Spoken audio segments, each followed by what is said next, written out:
बड़ा ही interesting article है orbital velocity. ठीक है, क्या है, कोई सैटेलाइट किसी प्लैनेट के चारों तरफ घूम रहा है किसी एक ऑर्बिट में, तो उसका वेलोसिटी क्या होगा उसके बारे में पढ़ना है। और एक चीज़ बता दूं हम लोगों को, आप लोगों को, कि what ever is happening in the atomic structure or electronic configuration of an atom, exactly the same thing happens for the planetary system also, है ना। वो हमारे स्क्रिप्चर में भी लिखा है काफ़ी जगह, आप लोग कहीं अगर पढ़े होगे तो, जो कण कण में है वही ब्रह्मांड में है। ऐसे वो लोग तो बोलते हैं कुछ भगवान कुछ होते हैं, ठीक है भाई, उनके हिसाब से ठीक है, but logic is 100% same. Electronic configuration के लिए जो जो रूल्स आप जानते हो वो सारे चीज़ एप्लीकेबल है हमारे प्लानिटरी सिस्टम के लिए। वहाँ पर तुम्हारा बाउ प्रिंसिपल है, अनसर्टेनिटी प्रिंसिपल है, हॉल एक्सक्लूजन प्रिंसिपल है, ठीक है, क्योंकि इलेक्ट्रॉन्स आते जाते जुड़ते रहते हैं। प्लानिटरी सिस्टम में जुड़ता उड़ता है नहीं, अगर जुड़ता होगा तो छोटे छोटे मीटेराइट्स कहीं से जुड़ रहे होंगे, अगर उनको लेके तो शायद वही सब चीज़ें आ जाएगा। अदरवाइज वेलोसिटी, एनर्जी, वो सारे जो है सिमिलर, 100% सिमिलर इसके साथ चलते हैं। ठीक है, तो पहले चलो समझते हैं कि ऑर्बिटल वेलोसिटी क्या है। द वेलोसिटी, ध्यान रखो, जब मैं प्रीवियस क्लास आपको एस्केप वेलोसिटी पढ़ा रहा था तब मैं लिख रहा था तब मिनिमम वेलोसिटी, अब लिख रहा हूं वेलोसिटी। ये सब छोटी छोटी चीजों को याद रखना। The velocity with which A particle must be projected, ये मस्ट का स्पेलिंग कुछ गड़बड़ हो गया, must be projected। अब जब ऑर्बिटल वेलोसिटी की बात कर रहे हैं तो हम लोग सर्कुलर ऑर्बिट्स की बात कर रहे हैं, just to generalize. Circular orbits, chemistry में भी तो आप ऐसे ही करते हो, फॉर हाइड्रोजन लाइक एटम्स ऐसे लिखते हो ना, मतलब ऑर्बिट्स है सर्कुलर, नहीं फॉर हाइड्रोजन लाइक एटम्स लिखते हो। सिमिलरली यहाँ पर सर्कुलर ऑर्बिट के लिए लिखते हैं। ऑब्वियसली जो ऑर्बिट्स होते हैं वो सर्कुलर नहीं होते। खैर, the velocity with which A particle must be projected in an orbit for which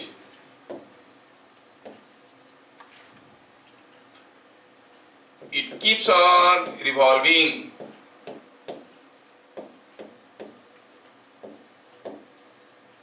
around the planet is called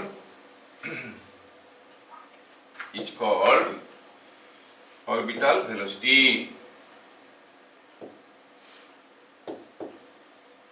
orbital velocity.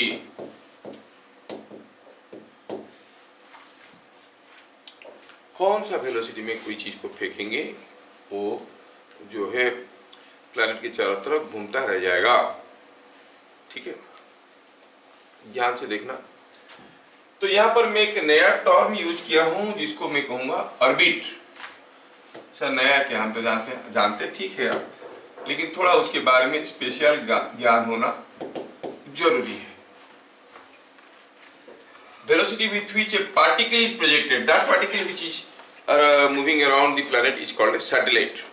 Moon is a natural satellite to Earth, है कि नहीं?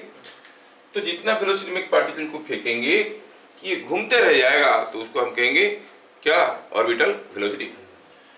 पहले देखेंगे कि जो ऑर्बिट है वो ऑर्बिट होता कैसा है, how is the orbit looking like. हम सर्कुलर ऑर्बिट की बात कर रहे हैं। सोचो कि कोई एक पार्टिकल, अगर ये है प्लैनेट अर्थ, चलो मानते हैं कि कोई पार्टिकल ऐसा एक ऑर्बिट में घूम रहा है। ध्यान से देखना, लिखना मत। अब ये जो इसको घूम रहा है इस ऑर्बिट में कोई पार्टिकल, तो who is providing the necessary centripetal force, the force of gravity, है कि नहीं। लेकिन अगर ये ऐसा ऑर्बिट में घूम रहा है, ध्यान से थोड़ा देखना भाई, तो अर्थ का सेंटर यहाँ पर है और यहाँ पर जो प्लैनेट है उसके ऊपर फोर्स कुछ ऐसे आ रहा है। ये जो फोर्स है इस फोर्स का आपको एक कंपोनेंट मिल जाएगा, इस फोर्स का एक कंपोनेंट मिल जाएगा कुछ इस डायरेक्शन में और एक कंपोनेंट मिल जाएगा इस डायरेक्शन में। क्या मेरी बात समझ में आ रहा है? You get two components like this. This component is directed towards, this component is directed towards center of the orbit, ये ऑर्बिट का सेंटर है, and this component is just a stray component। तो ये जब पार्टिकल ऐसे ऐसे घूमेगा, इसके ऊपर एक सेंट्रीफ्यूगल फोर्स आएगा और सेंट्रीफ्यूगल फोर्स ऐसे होगा, नहीं तो सेंट्रीफ्यूगल फोर्स ऐसे होगा।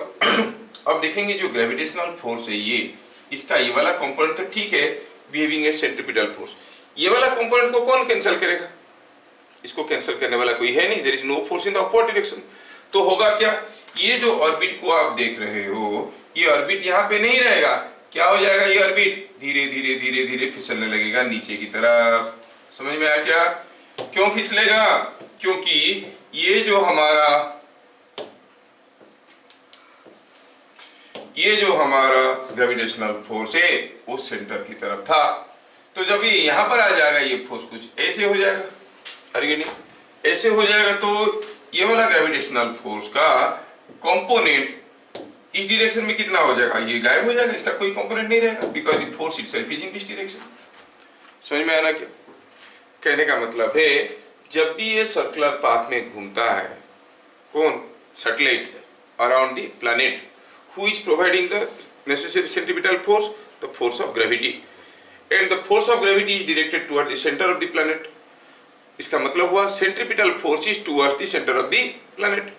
centripetal force is towards the center of the planet का मतलब हुआ ऑर्बिट का सेंटर प्लैनेट का सेंटर बराबर होगा, क्योंकि centripetal force is directed towards the center of the orbit। तो इतने सारे कहने के बाद में सिंपली ये बताना चाहता हूं, कोई भी एक ऑर्बिट को हम स्टेबल ऑर्बिट कब कहेंगे, अगर उस ऑर्बिट का सेंटर प्लैनेट का सेंटर के साथ मर्ज कर रहा है। समझ में आ रहा है? किसी दूसरे ऑर्बिट में अगर घूमेगा तो काफी समय के बाद वो ऑर्बिट उसका बदल जाएगा, पाथ उसका बदल जाएगा। तो कोई भी चीज अगर अर्थ की चारों तरफ घूम रहा है, चाहे वो कैसे भी घूम रहा है, अगर सर्कुलर पाथ में घूम रहा है तो उसका ऑर्बिट का सेंटर अर्थ की सेंटर के साथ कोइंसाइड करना जरूरी है। समझ में आया? So what is a stable orbit? An orbit whose center coincides with that of the planet is called a stable orbit। An orbit whose center coincides with center of the planet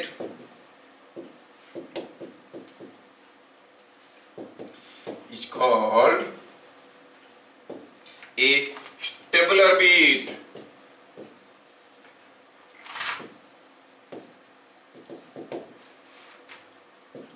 क्या बात समझ में आ रहा है? अगर मैं आपको कोई एक केस देता हूं, कहता हूं कि ये हमारा एक प्लैनेट है, जस्ट ए मिनट, थोड़ा सा इसको, सपोज हम कहेंगे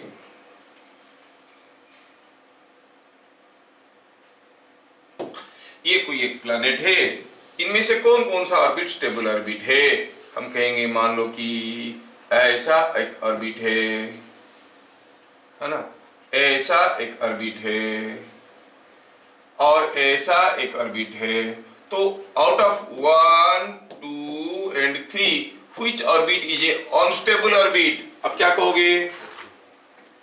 1 2 3 गूंगे हो क्या? मुंह खोल के बोलो।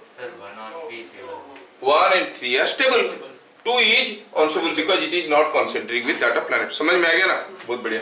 लेकिन दुख की बात यह है कि हमारा सारा ऑर्बिट जो है सर्कुलर नहीं है, सर्कुलर ऑर्बिट के लिए बात बोले, क्योंकि अक्सर हम देखेंगे जो ऑर्बिट्स होंगे वो एलिप्टिकल होंगे। हमारे प्लैनेट्स के लिए, हमारे सैटेलाइट्स के लिए सारे सर्कुलर होते हैं। ओके, एनीवे बाद में देखेंगे हम लोग। अच्छा, for a satellite, for a satellite around a planet, the necessary centripetal force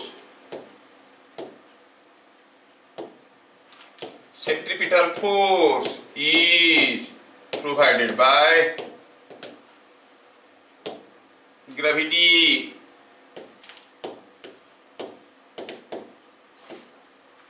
suppose हम कहेंगे कि ये हमारा है सैटेलाइट, और चलो मानते हैं कि कोई एक प्लैनेट, इसके सैटेलाइट, ये हमें हमारा प्लैनेट, और कोई एक सैटेलाइट इसके चारों तरफ घूम रहा है। थोड़ा सा इसको छोटा कर देते हैं, एक मिनट। ये हो गया प्लैनेट, को इतना बड़ा करने की कोई जरूरत नहीं था, प्लैनेट को हम छोटा कर सकते हैं। ये हो गया हमारा प्लैनेट, और कोई सैटेलाइट उसके चारों तरफ ऐसे घूम रहा है। You see, this is what is called the radius of the planet. Or suppose this is what is the satellite moving around the planet. और दिया गया है ऐसा कि ये जो प्लैनेट को आप देख रहे हो, वो प्लैनेट का मास दिया गया है m, सैटेलाइट का मास है m, and it is moving with a specific velocity, call it v0. At a particular speed, you call it v0. सो ये सैटेलाइट अभी v0 स्पीड में किसी प्लैनेट के चारों तरफ घूम रहा है। चलो मानते हैं कि ये रेडियस है r। r हो गया रेडियस ऑफ ऑर्बिट। तो जब भी हम रेडियस ऑफ ऑर्बिट की बात कहेंगे, what is it? It is the distance between the satellite and centre of the planet. समझ में आ रहा? अगर हम कहेंगे कोई सैटेलाइट अर्थ की सरफेस से r हाइट में घूम रहा है, r is radius of earth, तो what is the orbit of the radius, orbital radius of the satellite? 2r। Centre से r, OR हो गया, है ना? ये गड़बड़ मत कर देना, इसमें क्वेश्चन आता है। तो यहाँ पर जब ये घूम रहा है, इसके ऊपर जो फोर्स ऑफ ग्रेविटी आ रहा है, that force is behaving a centripetal force. तो हम कहेंगे mv² बाई r। v क्या है? Orbital velocity. मैं लिख रहा हूँ v0, तो मैं लिखूंगा mv0² by r is equal to the force of gravity. इन दोनों के बीच में ग्रेविटेशनल फोर्स कितना है? m बाई डिस्टेंस का स्क्वायर। थोड़ा सा मारपीट करो तो मिलेगा v0 is equal to root over of gm by r। क्या याद है हम लोग एस्केप वेलोसिटी प्रीवियस क्लास निकाले थे? क्या था formula? Root over of 2gm by r। ये हो गया root over gm by r। अब ये gm बाई r को gr² नहीं कर सकते हो, वहां पर जो कैपिटल R था वो radius of orbit, radius of planet था, लेकिन ये रेडियस ऑफ ऑर्बिट है। तो ये हो गया वेलोसिटी। अच्छा, कोई अगर पूछेगा कि बताओ what is the angular velocity, आपको हो गया angular velocity is orbital velocity by radius, so it is gm by r³। क्या बात समझ में आ रहा है? gm by r³। तो अलग अलग सैटेलाइट के लिए g तो सेम है, यूनिवर्सल ग्रेविटेशनल कांस्टेंट है। m क्या है? मास ऑफ द प्लैनेट, वो भी सेम है। तो ये सैटेलाइट के मास उसके ऊपर डिपेंड नहीं करता है, खाली कितने दूर पे घूम रहा है। सो कौन सैटेलाइट कितना स्पीड में घूम रहा है वो डिपेंड करता है कि वो सेंटर से कितने दूर पे है, उसका ऑर्बिटल रेडियस कितना है, बाकी सब तो कांस्टेंट है। समझ में आ रहा है क्या? ये बात है। और अगर लगे हाथ हम निकालते हैं what is the time period of revolution. You know the time period of revolution is given by 2π by omega. तो सैटेलाइट को एक बार घूम के आने के लिए कितना समय लगेगा? क्या आपको कोई सैटेलाइट का नाम मालूम है? You know any satellite? वही तुम्हारा मामा, चंदा मामा, इज ए नेचुरल सैटेलाइट। इतना क्या सोचते हो, मामा को भूल जाते हो? ऐसे बहुत सारे है ना। तो ये जो 2π बाई ओमेगा 0, इसका वैल्यू डालो तो कितना आएगा? It is 2π root over of r³ by gm। तो time period is 2π root over of r³ by gm। क्या बात समझ में आया? तो कोई पार्टिकल को अगर हम v0 वेलोसिटी में फेंकते हैं किसी एक ऑर्बिट में, वो उसके चारों तरफ गोल गोल घूमने लगेगा। उसका एंगुलर वेलोसिटी होना चाहिए और टाइम पीरियड होना चाहिए। ये पूरा का पूरा डिराइवेशन से हमें जो चीजें समझ में आया, थोड़ा उनको नोट करें। पॉइंट नंबर 4 में facts related to orbital velocity. पहला हुआ पहला हुआ कि जब वो पार्टिकल घूम रहा था, हम देख लिए कि जो ऑर्बिटल वेलोसिटी है वो रूट ओवर ऑफ g(m/r) है, ऑर्बिटल एंगुलर वेलोसिटी है रूट ओवर ऑफ g(m/r³ है, और जो टाइम पीरियड है वो 2 pi root over of r³/gm ऐसा है। यहां तक की सारा चीजें सबको समझ में आया। दूसरा चीज हमको ये समझ में आया कि square of the time period is proportional to r³। देखो t स्क्वायर करोगे तो यहाँ पर 2 पाई कांस्टेंट है, g कांस्टेंट है, m कांस्टेंट है, तो t square is proportional to r³। समझ में आ रहा है? दो अलग अलग प्लैनेट के लिए, सैटेलाइट के लिए जो अलग अलग ऑर्बिट में घूम रहे हैं, जिनका रेडियस r1 एंड r2 है, उनका टाइम पीरियड का रेशियो यहां से निकाल सकते हैं। समझ में आ रहा है क्या? कहेंगे कि अगर हम कहेंगे कि यहां पर कोई एक प्लैनेट है, यहां से कोई सैटेलाइट घूम रहा है, यहां से कोई सैटेलाइट घूम रहा है, ये सैटेलाइट इधर से जा रहा है, क्या मास है मालूम नहीं है, बट ये मालूम है कि इसका रेडियस r1 है। ये सैटेलाइट इधर से जा रहा है, इसका क्या मास है मालूम नहीं है, बट ये डिस्टेंस है r2। तो ये पहला वाला है, ये दूसरे वाला है, तो आप कहोगे पहला वाला का टाइम पीरियड का स्क्वायर बाई दूसरे वाले का टाइम पीरियड का स्क्वायर इस पहला वाला का रेडियस का क्यूब बाई दूसरे वाले का रेडियस का क्यूब। डायरेक्ट क्वेश्चंस आएंगे। Proportional to r³। आया समझ में?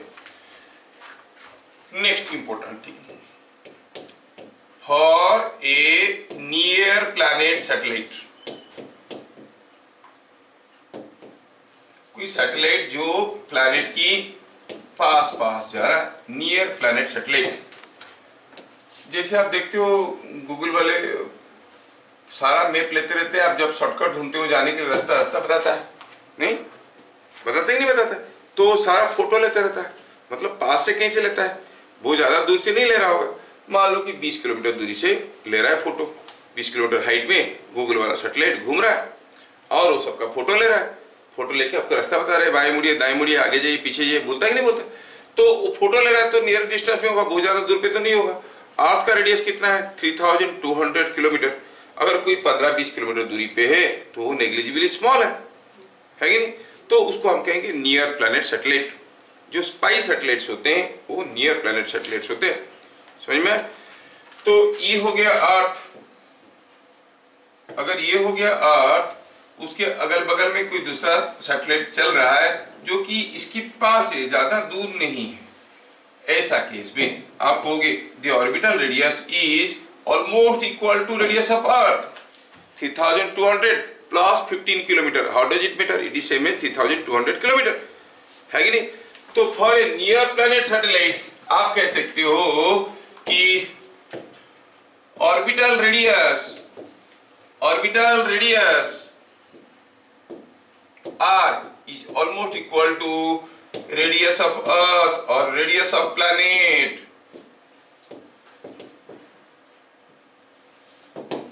ये बात तो सही, हाँ ठीक है, समझ में आया। ये बात समझ में आया कि for a near planet satellite, अगर कोई सैटेलाइट प्लैनेट की आसपास घूम रहा है तो ऑर्बिटल रेडियस क्या हो जाएगा? Same as radius of planet. ठीक है भाई। तो हम तो कहेंगे कि जो हमारा m है, मास ऑफ प्लैनेट, ये बेसिकली आता है density into volume of the planet. It is density into volume of the planet, है कि नहीं? Now look at the angular velocity. Angular velocity क्या बन जाएगा? Angular velocity, orbital angular velocity. I am talking about orbital angular velocity of the satellite. It is gm/r³। g तो g है, m के जगह ये रखोगे, by r³ रखोगे। देखो तो क्या हो रहा है, r³ कैंसिल हो जाएगा कि नहीं हो जाएगा? थोड़ा इसको यहाँ पे जगह बनाते हैं तो क्या आपको मैं समझा पाऊंगा। ये बात है,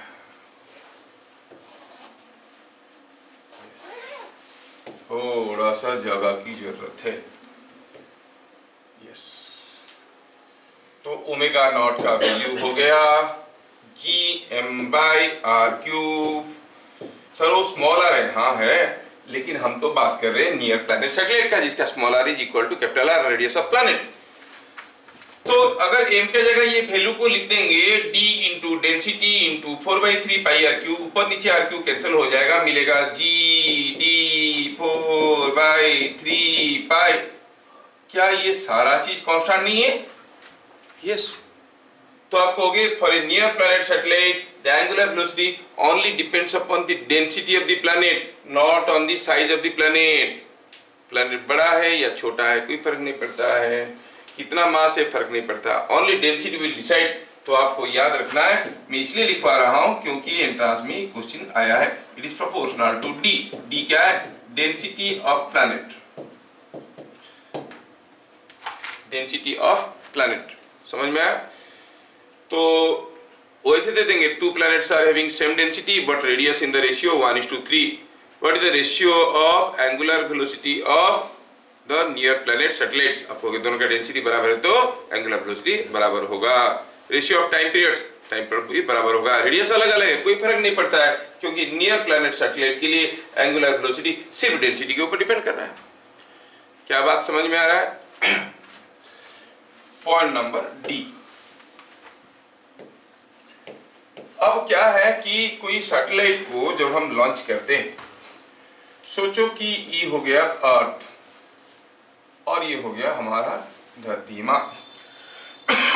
यहां से अगर कोई चीज को हम फेंकते हैं तो मान लो प्रोजेक्टाइल मोशन में फेंकेंगे, ऐसे फेंकेंगे तो ऐसे गिरेगा, थोड़ा और जोर फेंकेंगे तो कुछ ऐसे गिरेगा, थोड़ा और जोर फेंकेंगे हो सकता है ऐसे गिरेगा, इससे भी जोर फेंकेंगे हो सकता है गिरते रह जाएगा, लेकिन कभी वापस नहीं पहुंचेगा, क्योंकि ये भी बेंड हो रहा है और सरफेस का भी अपना कर्वेचर है।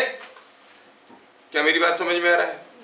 तो अगर ऐसे कुछ फेंक दिए कि ये घूमते रह जाएगा, घूमने की वजह क्या है? क्योंकि वो गिर रहा था।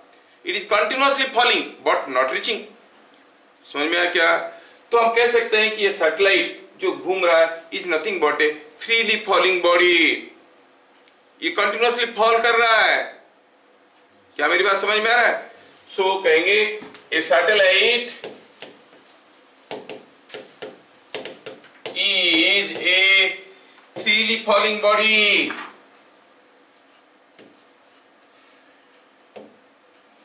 It is a freely falling body.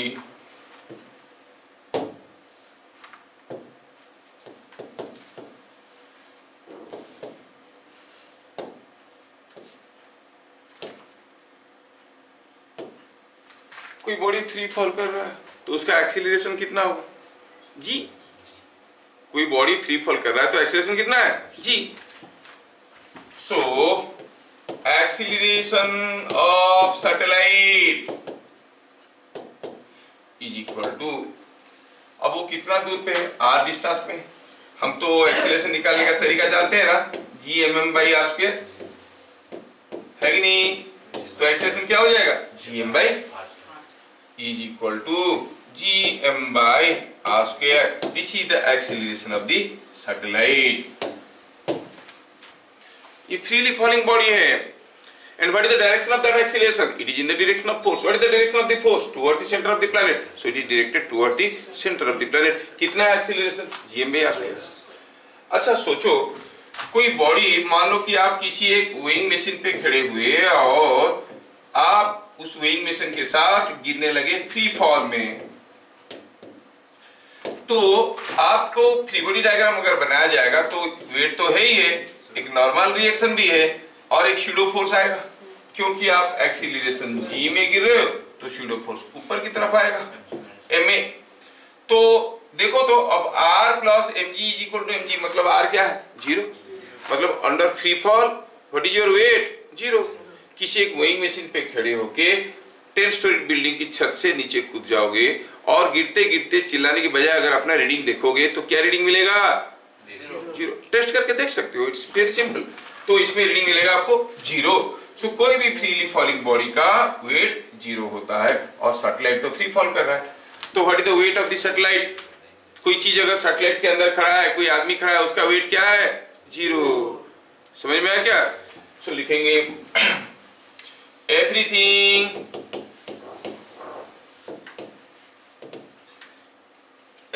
inside a satellite, everything inside a satellite feels weightless in the gravitational field of the planet.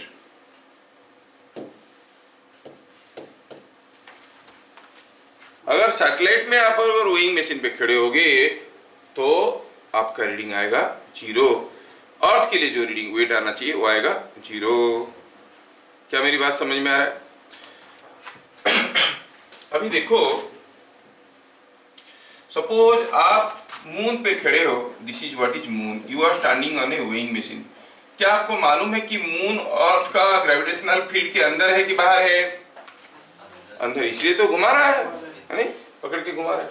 अब अगर ये खड़ा है तो ये जो अर्थ है वो आदमी को खींच रहा है और मून भी आदमी को खींच रहा है, तो जो रीडिंग आएगा वेइंग मशीन में कुछ वेट आएगा कि नहीं आएगा? वेट आएगा। It is due to earth और ड्यू टू मून और ड्यू टू बोथ। क्यों? अर्थ नहीं खींच रहा है इसको, अर्थ भी तो खींच रहा है, मून भी खींच रहा है, तो दोनों मिलके खींच रहे हैं। ऑन दी अदर हैंड, जब वो आदमी मून के इधर खड़े रहेगा, क्या उसका रीडिंग डिफरेंट आएगा? क्योंकि अर्थ इधर को खींच रहा है, मून इधर को खींच रहा है।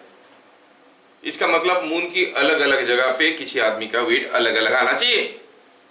मून अपने चारों तरफ स्पिन करता है कि नहीं करता है? करता है। तो रिवॉल्व करता है, अर्थ की चारों तरफ स्पिन करता है क्या? तो उसमें जो डार्क स्पॉट है तो हर वक्त दिखता है ना, स्पिन करता तो गुम हो जाता, हरदम वो डार्क स्पॉट दिख रहा है ना? तो इसका मतलब वो स्पिन तो नहीं कर रहा है, रिवॉल्व कर रहा है। अभी अगर हम मून के सरफेस पे अलग अलग जगह पे खड़े होंगे, क्या हमारा वेट अलग अलग आएगा? या फिर क्वेश्चन को आप ऐसे समझ सकते हो, when a man is standing on a weighing machine on moon, the reading in the machine is contributed by moon only, earth only, both, none। किसके लिए है? मून ओनली, अर्थ के लिए नहीं होगा। क्यों बताओ? क्योंकि moon is moving around earth, moon is moving around earth, so everything on moon feels weightless in the gravitational field of earth. Principle क्या है ये? अभी तो पढ़े, सैटेलाइट के अंदर जो भी चीज होगा वो प्लैनेट का ग्रेविटेशनल फील्ड में वेटलेस होगा। तो मून के ऊपर खड़े हो, ग्रेविटी का है, लेकिन आप फ्री फॉल कर रहे हो, you are falling freely for earth. तो अर्थ के लिए कोई फोर्स, कोई वेट नहीं बनेगा, because moon is revolving around earth. बात समझ में आया क्या? स्टेटमेंट को ध्यान से देखो, everything inside a satellite feels weightless in the gravitational field of the planet. Why? Because a satellite is a freely falling body. वो continuously गिर रहा है, गिरते हुए वेट क्या होगा? 0। अर्थ के लिए कोई रीडिंग नहीं होगा, खाली मून के लिए होगा। लास्ट क्लास में आपको कोई दूसरा क्वेश्चन भी पूछा ये था कि जो हमारा अर्थ है, सन का जो ग्रेविटेशनल फोर्स है किसी ऑब्जेक्ट के ऊपर यहाँ पर, और मून का जो ग्रेविटेशनल फोर्स है, दोनों में काफी अंतर है। फोर्स ऑफ मून और फोर्स ऑफ सन को देखा जाए तो force of sun is around 375 times force of moon. कोई चीज को आपको मून भी खींच रहा है और सन भी खींच रहा है। सन कितने जोर से खींच रहा है? मून जितने जोर से खींच रहा है उसका लगभग 375 टाइम्स जोर से खींच रहा है। तो जब दिन के दोपहर बनते हैं, बड़े बड़े लहर आना चाहिए समंदर में, नहीं आते, जबकि रात में बड़े बड़े लहर आते हैं। वाई? क्योंकि earth is revolving around sun, ये कंटिन्यूअसली सन में गिरने की कोशिश कर रहा है। So everything on earth feels weightless due to gravitational field of sun. Moon is revolving around earth, everything on moon feels weightless in the gravitational field of earth. समझ में आ रहा क्या? तो हमारा जो अभी रीडिंग है, हम कोई वेइंग मशीन में खड़े होते हैं, वो मून से अफेक्टेड होगा, सन से अफेक्टेड नहीं होगा।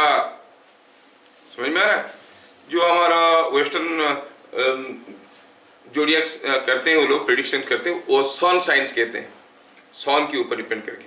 हमारा तो और भी ज़्यादा, हमारा मून साइंस होता है। सुने कि नहीं सुने? मून साइन है, सन साइन है, दो साइन होता है।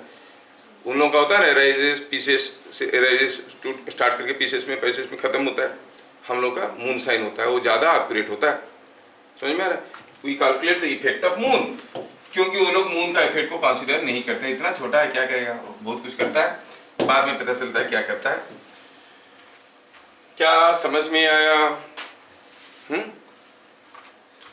तो ये भी बात समझ में आया। Next F, kinetic energy of a satellite is, कितना सिंपल है, half M V nought square. और अब तक तो सबको वी नॉट का वैल्यू याद रह गया होगा। है कोई चालाक बच्चा जो कॉपी बिना देखे बोल देगा वी नॉट का क्या फॉर्मूला था? सब कॉपी देख के बोलने की कोशिश करें। Root over of G M भैया, स्क्वायर कर दो तो रूट ओवर भाग गया, क्या मिल गया? जी एम बाई आर की जगह 2r, ये हो गया काइनेटिक एनर्जी। समझ में? चलिए लिखते हैं, potential energy of a satellite कैसे निकालते हैं? Mass into potential. पोटेंशियल कहां पे? In the orbit. ऑर्बिट पे पोटेंशियल, ऑर्बिट कितने दूर पे? r डिस्टेंस पे। तो पोटेंशियल का क्या फॉर्मूला है? Minus G capital M by R, potential into M, ये हो गया पोटेंशियल एनर्जी। नहीं, अगर मैं जो काइनेटिक एनर्जी है उसको मैं के कह के बुलाता हूं, के, ये क्या के, तो क्या बता सकते हो in terms of K potential energy कितना हुआ? टू के, टू ले लो इधर, तो it is coming out to be minus 2k। ये इंपॉर्टेंट कंक्लूजन है। पूछे किसी एक सैटेलाइट के पास 2000 जूल्स ऑफ काइनेटिक एनर्जी है, what is the potential energy? Minus 4000 joules. जबकि ऑर्बिटल वेलोसिटी पढ़ते वक्त हम क्या पढ़े थे? अगर काइनेटिक एनर्जी है, सॉरी ऑर्बिटल नहीं, एस्केप वेलोसिटी पढ़ते वक्त अगर कोई बॉडी एस्केप कर रहा है, जस्ट एस्केप कर रहा है, उसका काइनेटिक एनर्जी 100 जूल, तो पोटेंशियल एनर्जी कितना होता था? माइनस 100 जूल, दोनों मिलके 0 होते थे। यहाँ पर जितना काइनेटिक एनर्जी है, पोटेंशियल एनर्जी उसका डबल है। And all these things are 100% same for atomic structure. किसी इलेक्ट्रॉन के पास जितना काइनेटिक एनर्जी होता है, पोटेंशियल एनर्जी -2 टाइम्स होता है। समझ में? अच्छा, कोई अगर पूछेगा what is the total energy of a satellite, हाँ, तो it is kinetic energy plus potential energy, सबको मालूम है, and that is equal to k minus 2k is minus k। समझ में आया क्या? Total energy is minus k। कोई सैटेलाइट घूम रहा है, उसका काइनेटिक एनर्जी है 100 जूल्स, तो बताओ पोटेंशियल एनर्जी कितना? -200 जूल्स। Total energy -100 joules. समझ में आ रहा है? ये सारे छोटे छोटे क्वेश्चन है। खैर, ये भी आपको समझ में आ गया। अगला, अब कोई सैटेलाइट हमारे चारों तरफ घूम रहा है और अभी ये सैटेलाइट की मुझे और जरूरत नहीं है, मैं चाहता हूं कि इसको यहां से भगा दूं, यहां से इसको भगा दूं। अब सोचो तो, ये जो सैटेलाइट वहां पर चल रहा होगा, कोई भी चीज को चलाने के लिए कुछ फ्यूल की जरूरत है, तो वहां पर फ्यूल कैसे पहुंचाते होंगे? बोलो, what fuel is required to keep on the satellite to move around the orbit, और वो फ्यूल देता कौन है? अच्छा सोचो, ये बताओ कि मान लो कि कोई सैटेलाइट चल रहा है और ये ऑर्बिटल वेलोसिटी में जा रहा है। मान लो, आप पहले इस क्वेश्चन का आंसर दे दो, आगे की चीज हम देखेंगे। मान लो कि ये हो गया प्लैनेट और इस प्लैनेट के चारों तरफ एक सैटेलाइट ऐसे घूम रहा था। अब जब वो इधर से घूम रहा था, ये एक सैटेलाइट नहीं है, बहुत सारे सैटेलाइट है, मान लो एक सैटेलाइट ऐसे घूम रहा था, इस सैटेलाइट से एक पैकेट को गिरा दिया गया, पैकेट इज ड्रॉप, वो पैकेट कैसा रास्ता फॉलो करेगा, सीधा ऐसे, और अगर यहां पर गिराया गया तो it will be coming like this, और अगर यहां पर से गिराया गया तो it will be coming like this, और नन ऑफ दिस। आपको चॉइस दिया गया, what is the path followed by the packet to fall on the planet. क्या मेरी बात समझ में आ गया सबको? ये क्या है, ये these are the paths, these are the paths followed by the particle.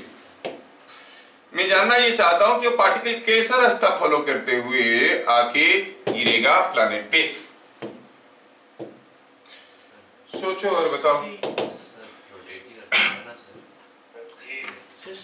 कोई बोल रहा है ए में गिरेगा सीधा, कोई बोल रहा है ऐसा गिरेगा, कोई बोल रहा है ऐसा घूम घूम के गिरेगा ए बी सी में। सर मैं बोलता हूँ कि वो नहीं गिरेगा, ये बोलता है कि नहीं गिरेगा। अच्छा सोचो, ये सैटेलाइट जो चल रहा था उसका ऑर्बिटल वेलोसिटी v नॉट था, है कि नहीं?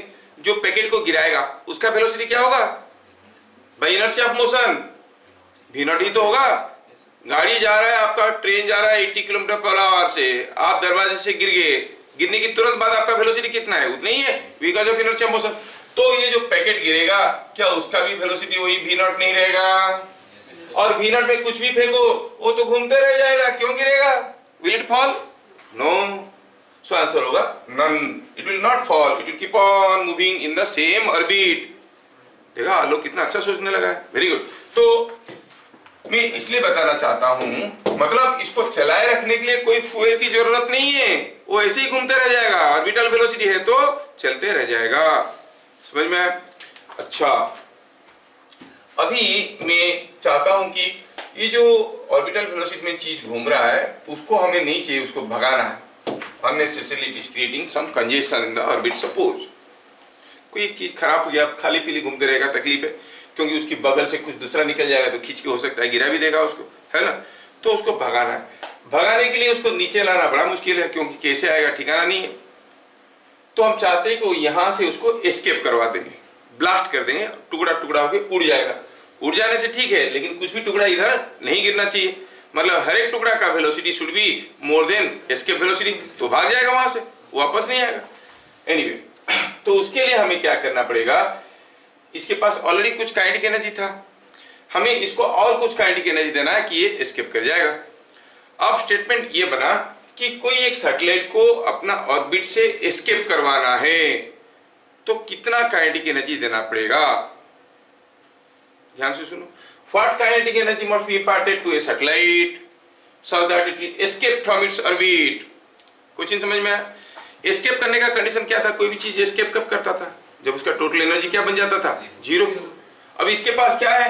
काइनेटिक एनर्जी है k, और पोटेंशियल एनर्जी क्या है? -2k। टोटल एनर्जी जीरो कैसे हो जाएगा अगर इतना और काइनेटिक एनर्जी दे देंगे तो? If it's kinetic energy is doubled, किसी ब्लास्ट कर दी उसके पीछे, वो जितना काइनेटिक एनर्जी में जा रहा था उसका डबल काइनेटिक एनर्जी में जाने लगा, तो टोटल एनर्जी क्या हो गया? जीरो। जीरो मतलब वहां से वो भागेगा और घूमेगा नहीं, वापस नहीं आएगा। So a satellite will escape from its orbit if its kinetic energy is increased by 100% or doubled। Kinetic energy को डबल करने के लिए हमको वेलोसिटी को क्या करना पड़ेगा? √2 टाइम्स करना पड़ेगा। हाफ mv स्क्वायर होता है ना, स्क्वायर करेंगे तो √2 का स्क्वायर 2 हो जाएगा। समझ में आया? वही लिखेंगे। क्या लिखेंगे? ए और ए satellite can be escaped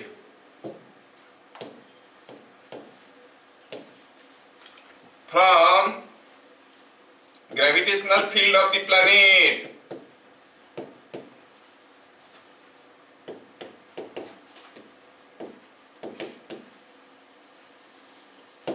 if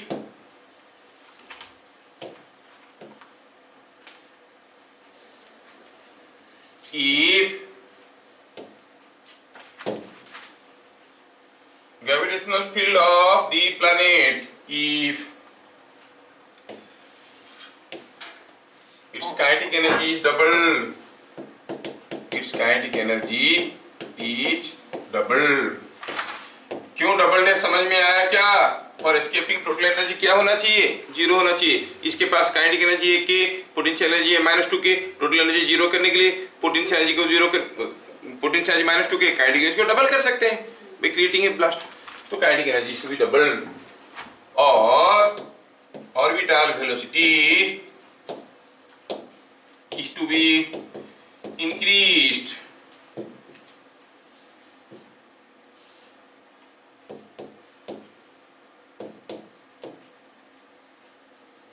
√2 times.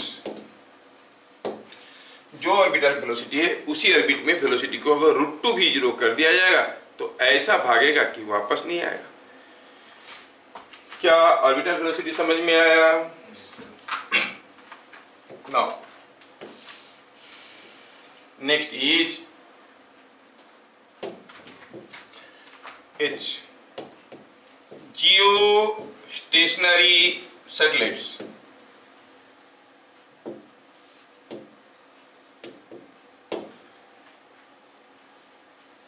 क्या है? It is a satellite which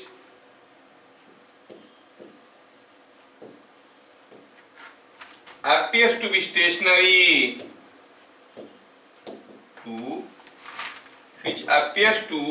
be stationary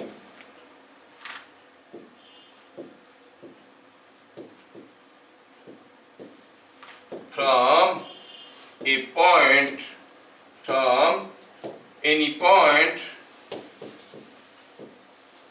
on earth। अर्थ पे खड़े होकर देखेंगे, लगेगा कि वो सैटेलाइट स्टेशनरी है, मूव नहीं कर रहा है, उसको कहते हैं जियो स्टेशनरी सैटेलाइट। समझ में आया? मतलब देखेंगे कि हमको दिखेगा वो सैटेलाइट, जैसे अभी हमको मून मूव कर रहा है लेकिन लगता है कि ऑलमोस्ट मूव नहीं कर रहा, लेकिन लंबे समय देखोगे तो चलने लगता है, पता चला कि 6 बजे यहाँ पर था, 8 बजे यहाँ पर था, बदल रहा है। नहीं बताओ तो, sun rises in the east and sets in the west. Moon कहाँ से राइज करता है, कहाँ सेट करता है? West to east. ईस्ट में राइज करता है, वेस्ट ईस्ट में राइज करता है। मून कहाँ से राइज करता है, कभी नोटिस किए हो? ईस्ट से राइज करता है, वेस्ट नहीं, ऐसा नहीं, कभी नोटिस नहीं किए। कहीं लिखा है moon rises in the east and sets in the west? No, no specific position. Why? No idea. Sir वो एक्सिस चेंजेस करता अर्थ का, क्योंकि वो जियो स्टेशनरी नहीं है, ऑलमोस्ट जियो स्टेशनरी जैसे लगता है, देखने से लगता है कि मूव नहीं कर रहा, लेकिन मूव कर रहा है विथ रिस्पेक्ट टू अर्थ। तो उसका relative angular velocity with respect to earth ऐसा है कि एक बार घूम के आने के लिए उसको 29 डेज लगता है कि नहीं? तो 360 को 30 में डिवाइड कर दो तो 12 डिग्री गैप में, मतलब पहले दिखेगा अगर इस हॉरिजॉन पे, दूसरे दिन दिखेगा उससे 30 डिग्री ऊपर वो दिखेगा आपको पहले, उसके बाद नेक्स्ट 30 डिग्री ऊपर दिखेगा, फिर नेक्स्ट 30 डिग्री ऊपर दिखेगा। समझ में आ रहा है? पूरब से अमावास तक वो अपना अपना स्टार्टिंग पॉइंट बदलते रहता है और आपको दिखता है ऐसा। समझ में आ रहा है? ये बात है। तो कभी कभार सोचा करो, चंदा मामा है, अपना मामा है, ठीक है ना, तो उसके बारे में कुछ जानना चाहिए। अभी मैं बोलना चाहता था लेकिन नहीं बोलूंगा क्योंकि we are on different topic. तो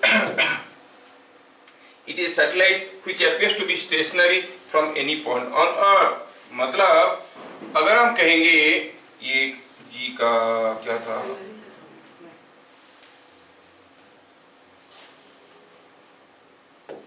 थोड़ा सा ये ठीक है,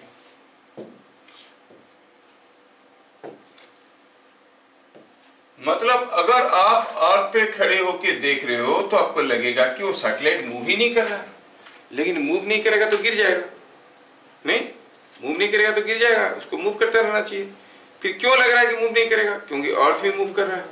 अर्थ जैसे मूव कर रहा है, अगर वो उतने स्पीड में, एंगुलर स्पीड में मूव करेगा तो हमें लगेगा कि ये मूव नहीं कर रहा है। Earth is moving around itself, spinning around itself. और सैटेलाइट भी अगर उतनी स्पीड में घूम रहा होगा तो हरदम हमको लगेगा कि स्टेशनरी है।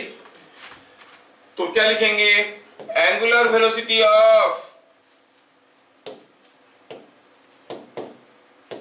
सच सैटेलाइट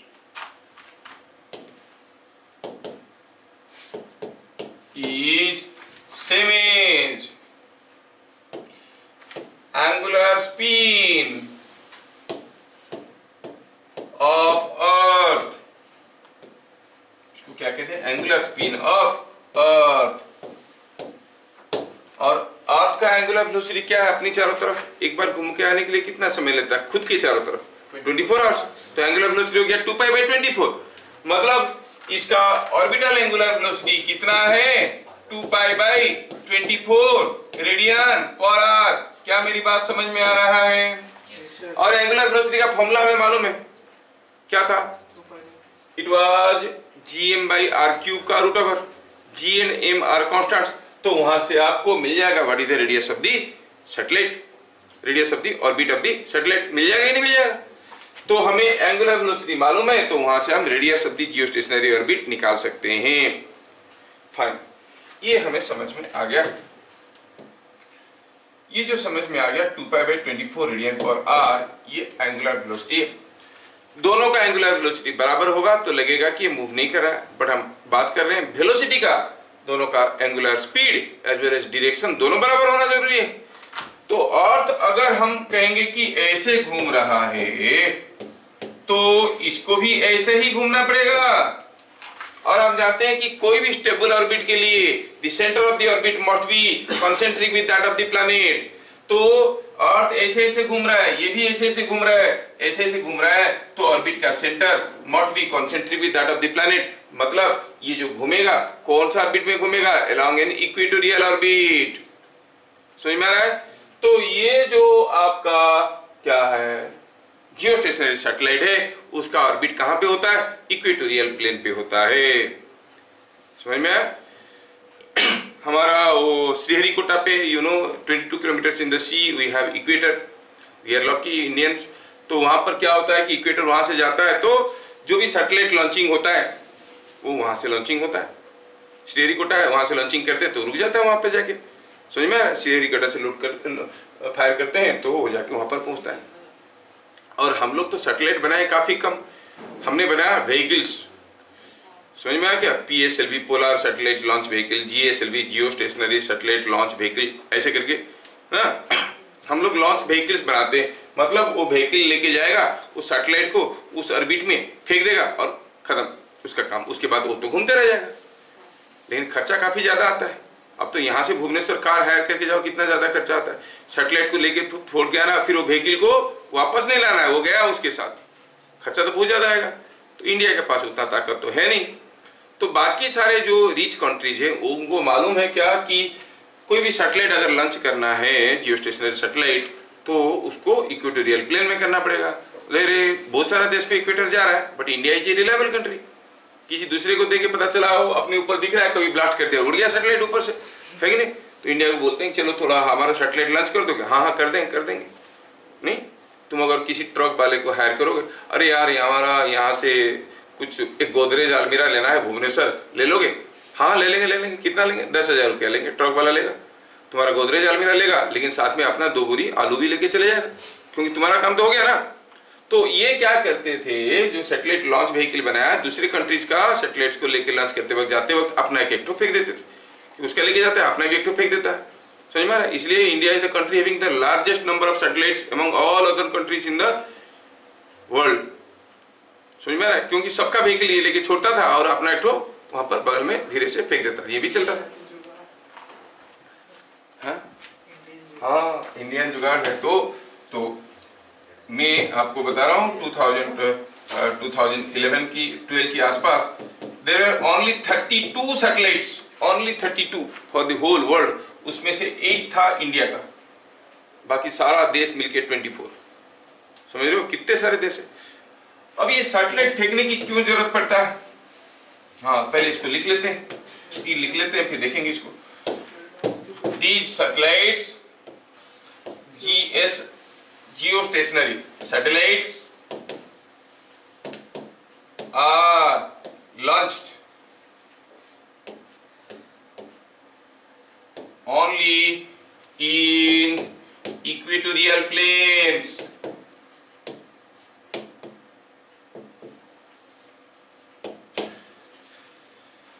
अब अभी क्या है कि ये अर्थ है और मान लो कि आप कोई एफएम रेडियो सुन रहे हो, यहाँ से रेडियो स्टेशन अपना गाना गा रहा है और आप जानते हो कि इलेक्ट्रोमैग्नेटिक वेव्स कैसे जाते हैं।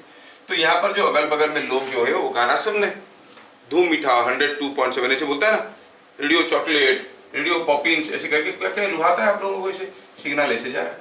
If you go for a distance more than 80 kilometre, तो अर्थ का रेडियस ऑफ कर्वेचर ऐसा होता है कि यहाँ पर जो आदमी है उसको अगर ये रेडियो पकड़ना है तो उसको बड़ा बड़ा लंबा लंबा एंटीना लगाना पड़ेगा। ठीक है, अगर उसका 10 स्टोरी बिल्डिंग है तो बात अलग है। नॉर्मल यहाँ पे उसको लंबा लंबा एंटीना लगाना पड़ेगा ताकि ये पकड़ पाएगा वो सिग्नल्स को। तो इसलिए क्या करते हैं, यहाँ से करीब करीब 80 किलोमीटर दूरी पे एक रिसीवर कनेक्ट करते हैं, उस रिसीवर से फिर से ट्रांसमिट करते हैं, फिर गया, फिर 80 किलोमीटर पे दूसरा करते हैं। तो दूर लॉन्ग ट्रांसमिशन को ऐसे करते हैं, ये भेज रहा है, ये रिसीव कर रहा है, फिर ये भेज रहा है, ये रिसीव कर रहा है, ऐसे करते करते सिग्नल को दूर तक लेते हैं। खर्चा बहुत ज्यादा आता है। तो इसलिए ये लोग क्या करते हैं, they make use of communication satellites. मतलब अगर यहाँ पे कोई एक सैटेलाइट है जो with respect to earth stationary है और यहाँ से कोई एक रेडियो स्टेशन है वो अपना सिग्नल को यहाँ पे भेज दिया, ठीक है, मान लो कि यहाँ से कोई एक रेडियो स्टेशन है और अपना सिग्नल को यहाँ पे भेज दिया, अब ये यहाँ से अगर ट्रांसमिट करेगा, will it not cover a large range of earth, बहुत एक वाइड रेंज को कवर करेगा, करेगा नहीं करेगा। इसलिए these satellites are mostly used for communication satellites. समझ में आ रहा है, आपका व्हाट्सएप कनेक्ट हो रहा है, इंटरनेट चल रहा है, वो सारे जो है दे आर कॉल्ड कम्युनिकेशंस। तो ये कम्युनिकेशन सैटेलाइट इसमें चल रहा है, समझ में आया। तो जियो स्टेशनरी सैटेलाइट किस काम में लगते हैं, GS satellites are used as communication satellites.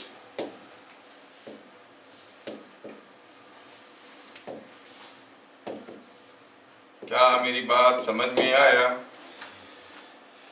अब जो क्वेश्चंस आएंगे डायरेक्ट फॉर्मूला पे आएंगे, what is the orbital velocity, what is the kinetic energy, what is the potential energy, सारा क्वेश्चन को मैं फॉर्मूला रूप में दे दिया है ना। काइनेटिक एनर्जी पूछा तो it is Gmm/2r, potential energy is -Gmm/r, kinetic energy अगर दिया है k तो potential energy is -2k, orbital velocity, orbital angular velocity, time period related, सारा फॉर्मूला में दे दिया। आप लोगों को समझ में आ गया। अच्छा, तो चलिए अब पहले इसके ऊपर हम नेक्स्ट देख लेते हैं। बस एक दो छोटे छोटे क्वेश्चन देख लेते हैं फिर आगे बढ़ेंगे। क्वेश्चन क्या है, two satellites are revolving around earth in spherical orbits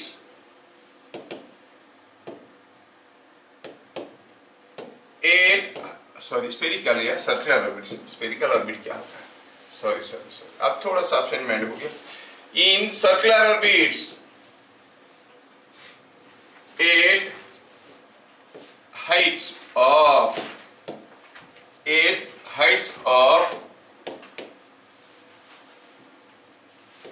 2r and 6.5r, थोड़ा सा गड़बड़ हो गया,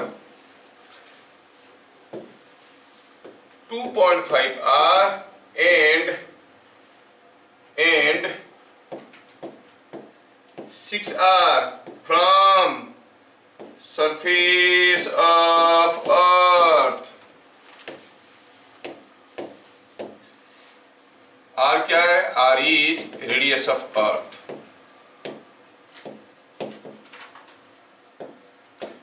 find ratio of their time periods, वो दोनों सैटेलाइट का टाइम पीरियड का रेशियो बताओ।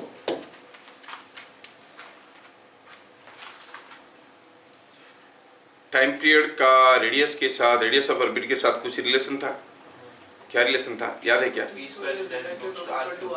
Yes, t square is proportional to r cube. So nice of you. तो बढ़िया है, फार्मूला लगाओ सीधे सीधे। हम कहेंगे t1 square by t2 square is equal to r1 cube by r2 cube. क्या यहां से आप t1 बाई t2 का वैल्यू बता सकते हो?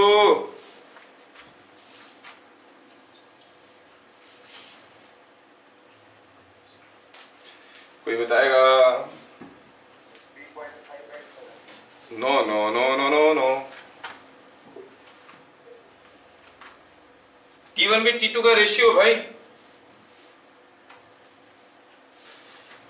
यहां पर R1 कितना है? रेडियस ऑफ द ऑर्बिट नहीं बोल रहा है कि एक सैटेलाइट घूम रहा है कितने हाइट पे? 2.5 r फ्रॉम सरफेस, मतलब सेंटर से कितना हुआ? 2.5 r प्लस r। तो याद रखना है कि ये 3.5 r है। तो T1 बाई T2 का रेशियो कहां बोला था? दूसरे के हाथ में हाथ डाल देगा क्या ऐसे ऐसे करके? हाँ, R2 is equal to, R2 क्या हो गया? 6r plus r 7r। अब डालो और बताओ T1 बाई T2 कितना आएगा? Is it not coming out to be 3.5 r by 7r? Divide करो तो 1 बाई 2 का क्यूब, दैट इज 1 बाई 8। तो क्या मिला? T1 by T2 is 1 by 2 root 2। तो ratio of that time period is 1 by 2 root 2। क्या बात समझ में आया?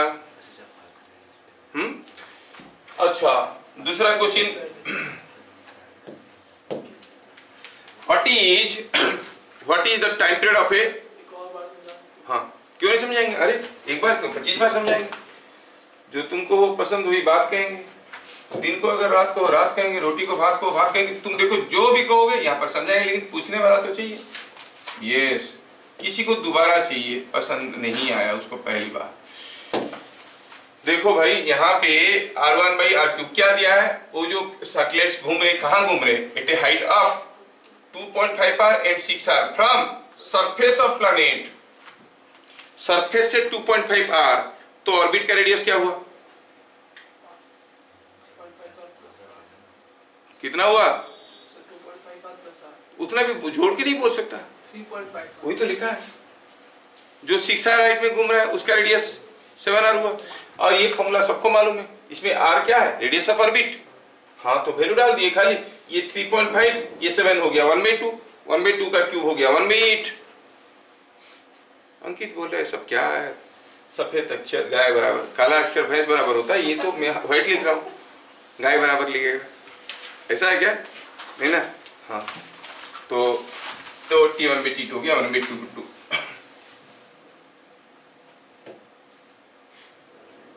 बीच बीच में मोटो कहीं भाग जाता है, फिजिकली प्रेजेंट रहता है, मन भाग जाता है। अच्छा बताओ, what is the time period of A geostationary satellite?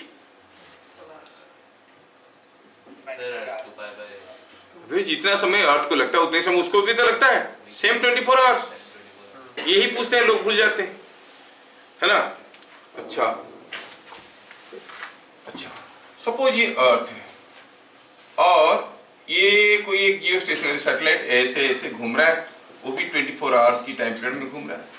अगर और अर्थ भी तो ऐसे घूम रहा है, ये भी ऐसे घूम रहा है। अगर सैटेलाइट गलती से उल्टा डायरेक्शन में, आजकल का लोकल इंजीनियर गए थे और जिधर को फेंकना चाहिए उल्टा फेंक दिए, तो ये उल्टा घूमेगा, जैसे ही फेंक तो घूमेगा। लेकिन और वो जियोस्टेशनरी रहेगा क्या? अर्थ ऐसे घूम रहा है और ये ऐसे भाग रहा है, रहेगा? पीछे देखिए क्या हो गया? हाँ वो मैं समझ में आया। मैं आपको बता रहा हूँ, यहाँ से मैं रिसेंट पार्ट की नॉलेज शेयर कर रहा हूँ। यहाँ से थाईलैंड जाने के लिए समय लगता है 2.5 घंटा, आने के लिए 1 घंटा। कैसे? 1 घंटा लगता है, लेकिन वहां पर पहुंच के देखोगे टाइम सेट करेगा अपना घड़ी के हिसाब से, वहां का टाइम यहाँ का टाइम सेट करोगे तो वही 2.5 घंटा मिलेगा। लेकिन जाने के लिए लगता है 2.5 घंटा, यहाँ का टाइम जाओगे वहां का टाइम पहुंचोगे सेट करोगे देखोगे 2.5 घंटा, आने के लिए भी देखोगे 1 घंटा लगेगा। टाइम अगर घड़ी अगर फ्रीली तुम सेट कर, स्टॉप क्लॉक लेके चलोगे, जाने के लिए जितना समय लगेगा आने के लिए उतना ही समय लगेगा। समझ में आ रहा है? लेकिन थाईलैंड का क्लॉक और इंडिया का क्लॉक लेके देखोगे तो चलता है, अभी रिलेशंस गए थे तो जाने के लिए लग रहा है 2.5 घंटा, आने के लिए लग रहा है 1 घंटा। क्यों? अर्थ ऐसे स्पिन कर रहा है। अगर आपको इधर जाना है तो ज़्यादा समय लगेगा, क्योंकि वो भी भाग रहा है, तुम भी दौड़ा रहे हो। और अगर आपको वापस आना है, वो ऐसे घूम रहा है, आप वापस आ रहे हो तो जल्दी आ गए। समझ में आया कि नहीं आया? So accordingly things will be different. वही मैं बोल रहा हूँ कि अगर किसी कारण से ये जो जियो स्टेशनरी सैटेलाइट था उसका डायरेक्शन उल्टा हो गया, जियो स्टेशनरी सैटेलाइट का डायरेक्शन अगर उल्टा हो गया तो जियो स्टेशनरी नहीं रहेगा, लेकिन घूमेगा। तो जियो स्टेशनरी नहीं रहेगा का मतलब क्या है? कभी दिखेगा, कभी नहीं दिखेगा। तो 2 बार दिखने के बीच में टाइम गैप क्या होगा? कितने टाइम इंटरवल में वो दिखने लगेगा? क्वेश्चन समझ में आया? क्वेश्चन ये है कि if direction of rotation of A geostationary satellite, a geostationary satellite is reversed,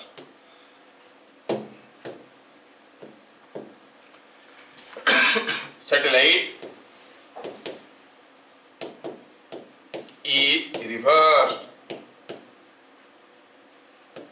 then at what time interval?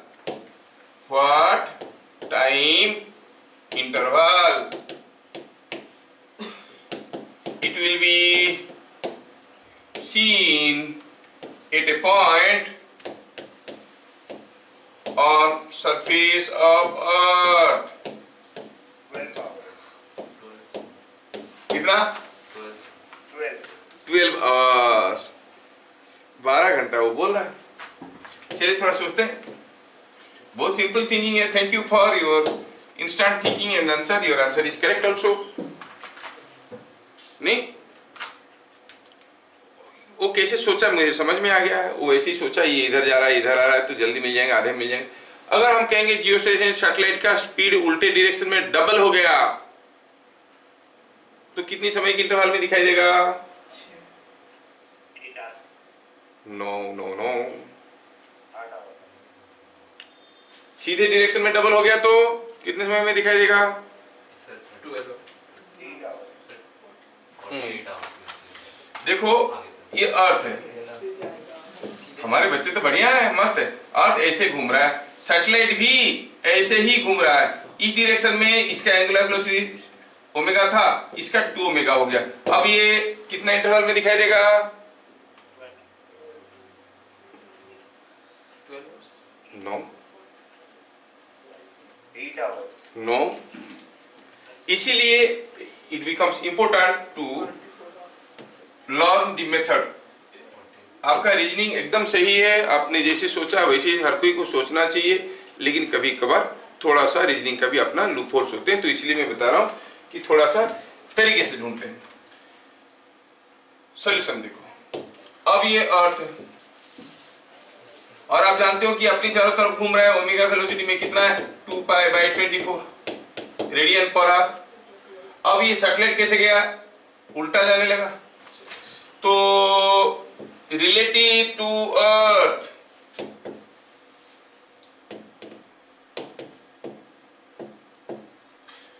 Angular velocity of satellite कितना होगा भाई? इसका भी ओमेगा 0 था, इसका भी ओमेगा 0 है, लेकिन दोनों उल्टे डायरेक्शन में, एक भी में उधर जा रहा है, एक भी में इधर आ रहा है। रिलेटिव वेलोसिटी क्या लगेगा? 2v। तो relative angular velocity is equal to 2 omega not, जबकि ओमेगा नॉट क्या है? 2 पाई बाई 24। अच्छा, तो मान लो with respect to this point, a point on earth, ये 2 ओमेगा नॉट में गया, घूम के वहीं पर आएगा। Relative to that point with respect to a point on earth कितना एंगल घूम के आएगा? फिर से 2 पाई एंगल 360 डिग्री घूम के आना पड़ेगा उसी पॉइंट में वापस आने के लिए। समझ में आ रहा है?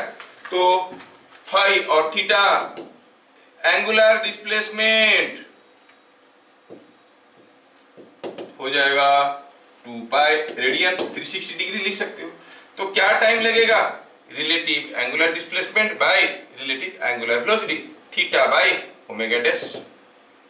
It is 2 pi by omega dash. Omega dash क्या है? Is same as 2 omega, so it is pi by omega not, जबकि 2 पाई बाय ओमेगा नॉट होता है 24। पाई बाय ओमेगा नॉट कितना हो जाएगा? 12 आवर्स, तो 12 घंटा की गैप में वो दिखाई देगा ना। हर एक केस में आप ऐसे सोच सकते हो, अगर सेम डायरेक्शन में 2 ओमेगा हो गया तो रिलेटिव एंगुलर स्पीड हो जाएगा ओमेगा। कितना समय के बाद दिखेगा? 24 आवर के बाद। उल्टे डायरेक्शन में 2 ओमेगा हो गया अगर एंगुलर वेलोसिटी, तो रिलेटिव एंगुलर वेलोसिटी हो जाएगा 3 ओमेगा। 8 आवर्स की गैप में दिखाई देगा। समझ में आ रहा है? तो लाइक दैट। तो अगर in the direction of motion अगर अपना एंगुलर स्पीड डबल हो जाता है जियोस्टेशनरी सैटेलाइट का, तो 24 घंटा की गैप में दिखाई देगा। डायरेक्शन ऑफ मोशन भी रिवर्स होकर गया और एंगुलर वेलोसिटी भी डबल हो गया, तो ये 8 घंटे की गैप में दिखाई देगा। जस्ट खाली डायरेक्शन रिवर्स हो गया तो 12 घंटे की गैप में दिखाई देगा।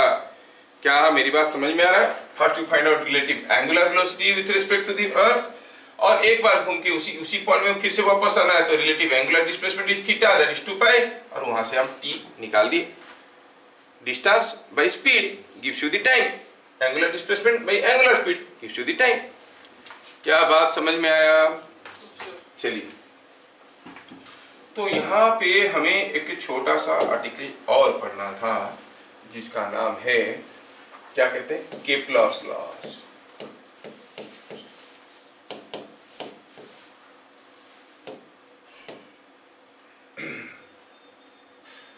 केपलर्स लॉज क्या है? केपलर्स सर जोहान्स केपलर, जो कि ग्रेविटेशन के रिलेटेड सबसे पहला काम करना शुरू किए थे।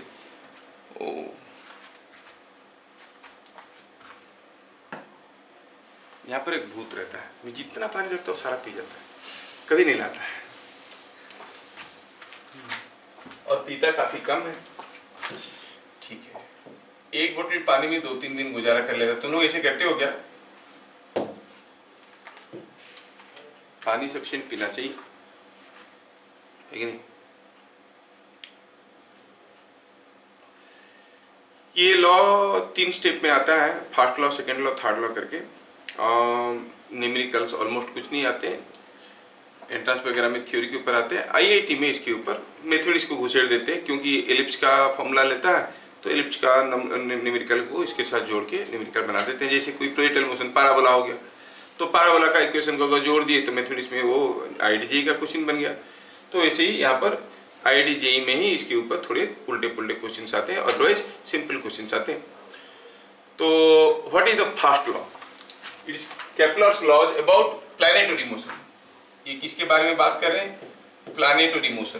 प्लैनेट्स कैसे मूव करें? Planetary motion.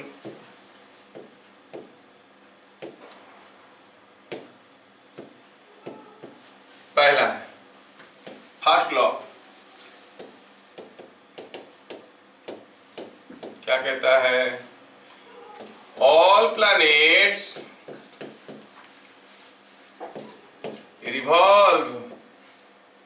revolve around sun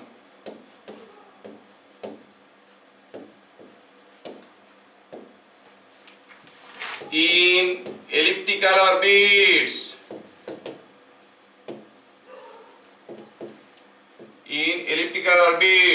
keeping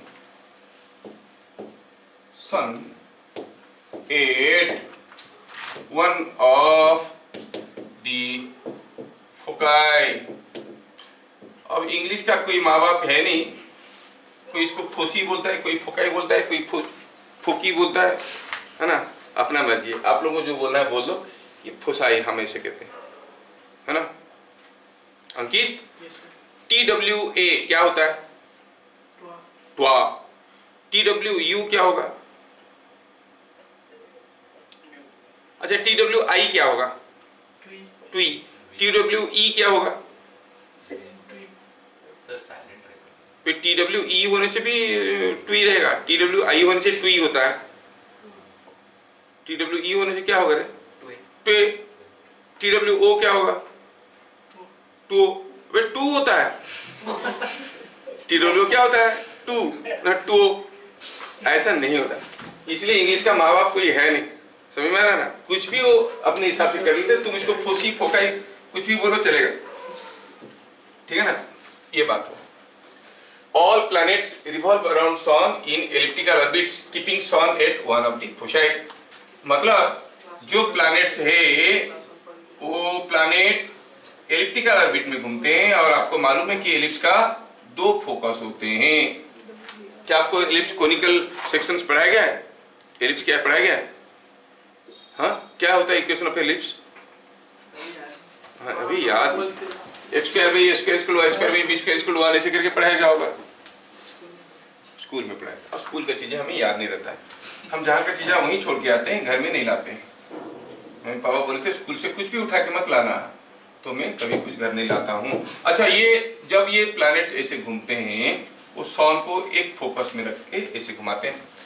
थोड़ा बता दें आपको व्हाट इज एन एलिप्स। जैसे अगर आपको कहा गया कोई सर्किल ड्रॉ करो, you put A pin on A drawing board, उसके साथ एक थ्रेड अटैच करो, उस थ्रेड के साथ एक पेंसिल लगाओ और थ्रेड को स्ट्रेच करके रख के ऐसे घुमाओ, तो सर्किल बन जाएगा। बन जाएगा नहीं? सिमिलरली अगर एलिप्स बनाना है तो कैसे बनाना होता है? आप ड्राइंग बोर्ड पे 2 पिन लगाओ, 2 पिन के बीच में एक लूज थ्रेड ले लो, इस थ्रेड को किसी एक पेंसिल से ऐसे खींच लो, मान लो ये पेंसिल से पकड़ के खींच लिए। अब पेंसिल को इसके अंदर फंसाए रखे हुए आप मूव करना शुरू करो, तो आप देखोगे जो कर्व बन रहा है वो एलिप्स है। मतलब ये यहां से ये थ्रेड प्लस ये थ्रेड का वैल्यू जितना है, यहां से ये पॉइंट प्लस ये डिस्टेंस प्लस ये डिस्टेंस भी वही है, क्योंकि पेंसिल तो यहां पर है ना, थ्रेड तो वही है। Sum of distances from 2 fixed points is a constant. It's the locus of an ellipse. Those 2 constant fixed points are called focus. Focus का प्लूरल होता है फोसाई। समझ में? तो एलिप्स का 2, थोड़ा बहुत जानकारी के लिए आप ऐसे कर लो। ये कोई एक एलिप्स है, ये एक फोकस है, ये एक फोकस है, ये इसको कहते हैं सेमी माइनर एक्सिस, इसको कहते हैं सेमी मेजर एक्सिस। ये चीज है semi major axis, usually denote करते हैं ए से। इसको कहते हैं semi minor axis, usually denote करते हैं बी से। और आपका जो इक्वेशन ऑफ एलिप्स होता है, थोड़ा बहुत जानकारी होना चाहिए, x² by a² plus y² by b² = 1 ऐसे होता है इक्वेशन ऑफ एलिप्स। अगर कोई एक एलिप्स में सेमी माइनर एक्सिस और सेमी मेजर एक्सिस दोनों बराबर हो गए, a and b are all equal to each other, then it becomes a circle. a जितना बड़ा है b उतना बड़ा है तो सर्किल हो जाएगा। तो इक्वेशन बन जाएगा x² by a² plus y² by a² = 1 और x² = a² plus y² = a²। Equation of circle. a is the radius of the circle. तो हर एक प्लैनेट सन के चारों तरफ ऐसे घूमते हैं कि sun lies at one of the focus of the ellipse, elliptical orbit। Sir वो ए भी तो इंटरसेप्ट जैसे ही रहेगा ना सर? हैं? इंटरसेप्ट जैसे ही रहेगा ना सर, जो स्ट्रेट लाइन का होता है वैसे ही। कौन स्ट्रेट लाइन का? अरे स्ट्रेट लाइन का एक तो फॉर्मूला आता है ना सर, इंटरसेप्ट फॉर्म में। नहीं, ये इसको इंटरसेप्ट फॉर्म नहीं कहती, ये डायरेक्ट फॉर्म है। ठीक है, तो ये बात हुआ।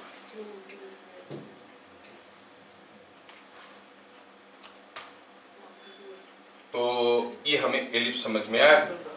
What is the second law?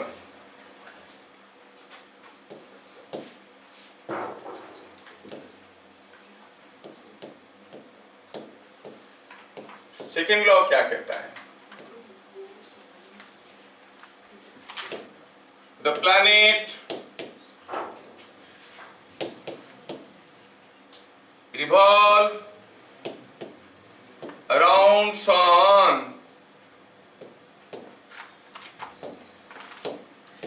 in such a way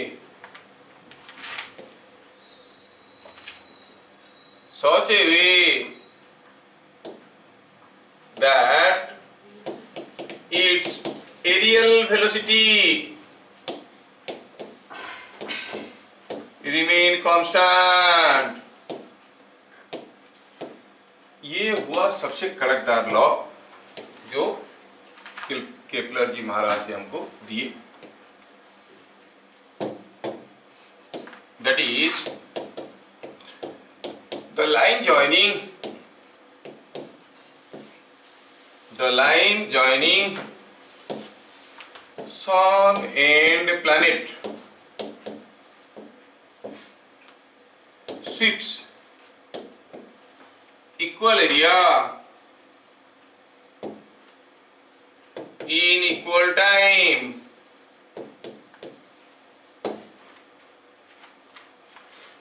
ये सबसे इंपॉर्टेंट लॉ है, इस लॉ के लिए केपलर को माना गया, बाकी तो ठीक है, ऑब्जर्वेशन था।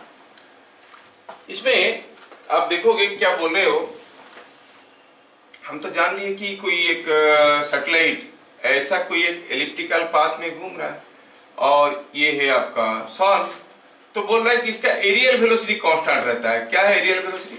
सपोज ये कोई एक प्लैनेट है जो सन के चारों तरफ घूम रहा है और किसी एक समय में ये आके यहाँ पर पहुंचा, यहां से यहां तक आने के लिए टाइम लगा t1। किसी दूसरे समय पे ये जो प्लैनेट था वो यहाँ पे था, कुछ t2 टाइम पे वो यहां से यहां पे आ गया।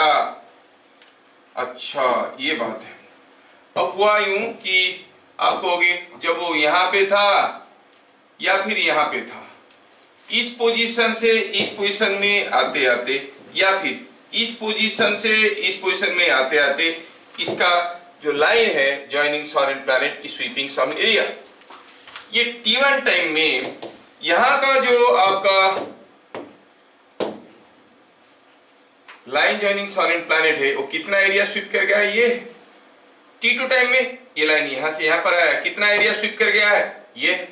So you see they are sweeping different areas in different time, but aerial velocity is constant। मतलब अगर हम कहेंगे कि यहाँ से यहाँ तक ये जो एरिया आपको दिख रहा है वो A1 है, ये जो एरिया आपको दिख रहा है वो A2 है, तो लॉ कहता है कि A1 by T1 is equal to A2 by T2। It sweeps equal area in equal time। समझ में आ रहा है? मतलब A by T, the aerial velocity remains constant। एक घंटे में ये जितना एरिया बनाएगा, इधर का एक घंटे में उतने ही एरिया बनाएगा। क्या मेरी बात समझ में आया? एरिया बराबर रहेगा A1 by T1 is equal to A2 by T2 और you say in general dA by dt is a constant। अगर dt सेकंड में dA एरिया स्वीप करता है कौन? The line joining sun and planet। अगर dt second में dA area SVEEP करता है तो किसी भी समय में dA by dt निकालो वो बराबर मिलेगा। समझ में आया? अब वो बोलेंगे हम मान लेंगे तो होता नहीं है, नहीं? तो हम लोग थोड़ा उसको आर्गुमेंट किए और सोचे कि चलो देखते हैं कि जो बोले सही है क्या नहीं है। वेरिफिकेशन ऑफ, ये स्कूल वाले पूछेंगे, verify that Kepler's second law is correct on the basis of law of conservation of angular momentum, ऐसे करके, ठीक है? Verification of second law.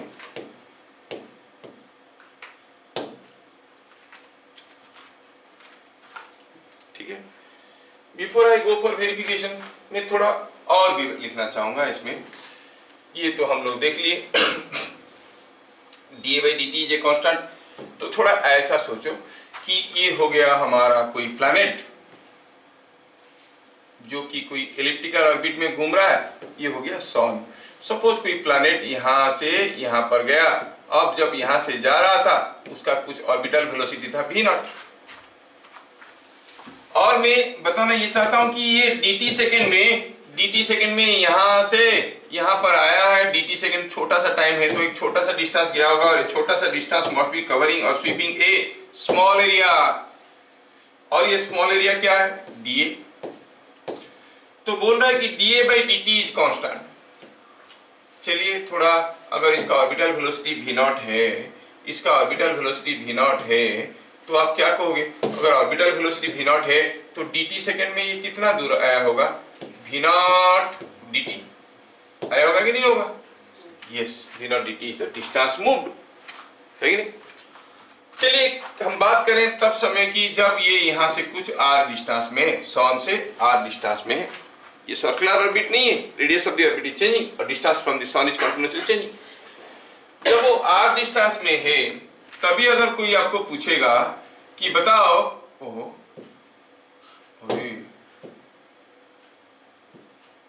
हाँ ये एरिया d है, थोड़ा कंफ्यूजन हो जाएगा ना अदरवाइज। यस, कोई अगर पूछेगा कि बताओ जब वो r डिस्टेंस में है dA कितना है, when planet is at a distance r and orbital velocity is v naught, then in dt seconds distance moved कितना दूर जाएगा, distance moved is it is v naught dt, area swept dA, area swept कितना area ये SVEEP कर गया है, ये area कितना है, ये तो ट्रायंगल जैसे दिख रहा है, तो ठीक है, half base into height, base कितना है v नॉट dt, dt एक छोटा सा टाइम है, ये ऑर्बिट काफी बड़ा है, सम थाउजेंड किलोमीटर और लाइट ईयर किलोमीटर्स का है ना, तो इसमें ये छोटा सेक्शन ये स्ट्रेट लाइन, और ये डिस्टेंस अगर r है तो ये भी डिस्टेंस r है, dt सेकंड की बात है, समझ में आ रहा है कि नहीं आ रहा है? तो हम कहेंगे it is half base, base कितना है v not dt into height, height कितना है r, सो dA बाय dt is equal to a constant by second law, implies dA by dt क्या है, half v not into r, dA by dt का value क्या हो गया, half v not into r is a constant, मतलब v not into r is a constant. क्या मतलब बना, मतलब ये बना कि जब कोई प्लैनेट सन से r डिस्टेंस में है और उसका स्पीड अगर v नॉट है, the product of v not and r is constant at every point on the path. अब ये सर्कुलर ऑर्बिट होता तो उसका डिस्टेंस सन से कांस्टेंट रहता, लेकिन ये एलिप्टिकल ऑर्बिट है, तो कभी ये पेरिजी पे, कोई अपोजी पे, कोई पास में, कभी दूर पे। अब ये पास दूर होते समय क्या हो रहा है कि डिस्टेंस इज चेंजिंग, मतलब speed of planet is also changing. When the planet is close to sun its speed is more और लेस, अबे कहते v not into r constant है, जब ये सन के पास होगा r छोटा होगा तो v नॉट बड़ा होगा, जब ये दूर पे होगा r बड़ा है तो v नॉट छोटा होगा। बताओ अभी विंटर चल रहा है, हम लोग कहाँ पे, सन के पास है कि सन से दूर है, सन से दूर नहीं है, सन से पास है, क्योंकि हमारा जब विंटर चलता है किसी दूसरे कंट्री का विंटर नहीं चलता है। होता यूं है कि हम लोग का अर्थ धरती माता थोड़ा टेढ़ा है और ये घूमता है ऐसे टेढ़े, हम लोग रह गए इधर, तो सन दूसरी तरफ रह जाता है और हमें धूप नहीं पहुंचता है। ये गलत फहमी है कि जो विंटर में हम सन से दूर है और समर में पास है, ऐसा नहीं है, समझ में आ रहा है। We are close to sun only, मतलब ये अर्थ होने के कारण हम नॉर्दर्न हेमिस्फीयर में रह जाते हैं तो धूप इधर नहीं गमता। ये वाले सारे कंट्रीज में सदर्न हेमिस्फीयर में उनका अभी समर चल रहा होगा, समझ में आ रहा है, हमारा विंटर है, उनका समय कुछ अलग चलता होगा। कभी तो घर से बाहर सोचे नहीं, अपना घर से बाहर एक्स्ट्रा सोचने की फुर्सत नहीं मिला, ज्यादा से ज्यादा पड़ोस के बारे में सोचे, वो भी क्या लूट के ला सकते हैं, दुनिया के बारे में सोचने के लिए मौका कब मिला। चलो ठीक है,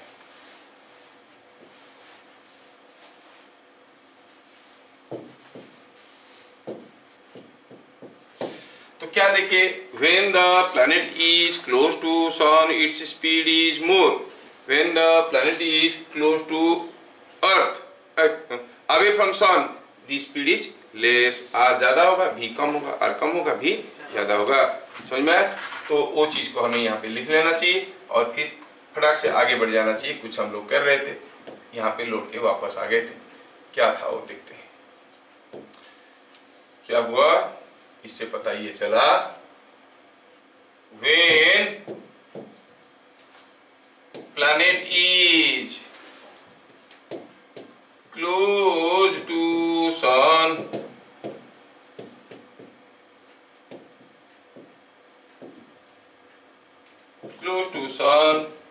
its speed is more, क्यों, क्योंकि v not into r is a constant, ऐसा क्यों? क्योंकि D A by D T is constant. D A by D T क्यों कॉन्स्टेंट है? क्योंकि केप्लर्स सेकेंड लॉ कहता है। ठीक है, यहाँ पे नेक्स्ट चीज आता है verification of second law.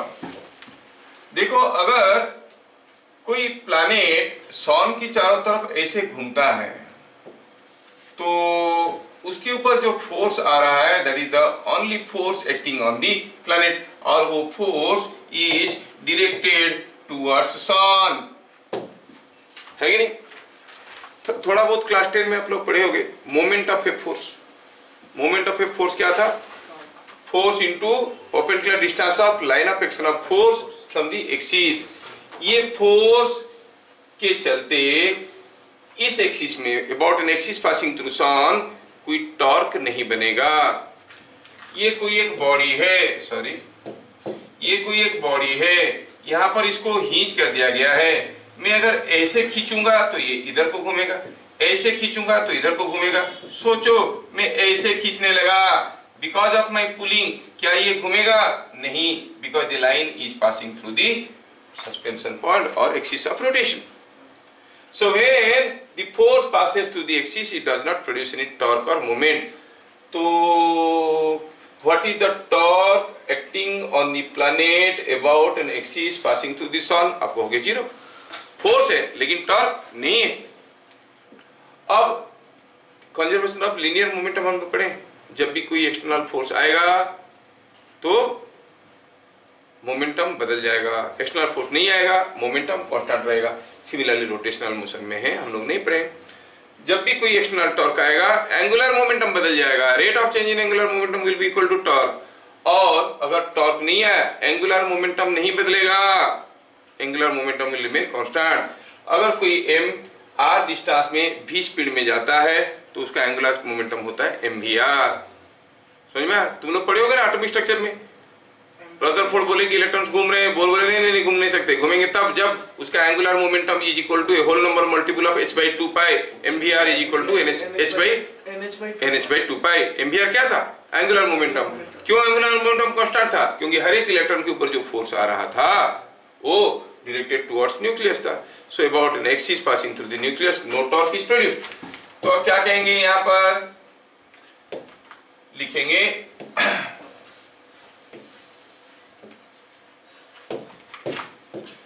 the only force acting on planet is gravity of sun, which is directed towards sun, towards सन। ये सन की तरफ होता है।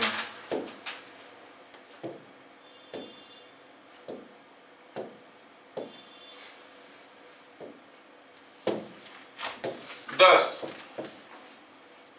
no torque is produced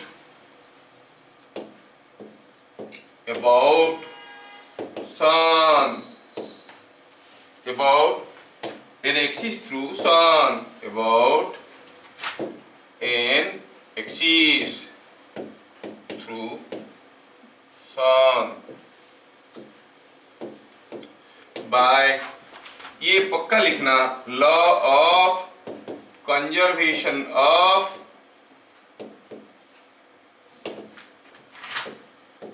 angular momentum.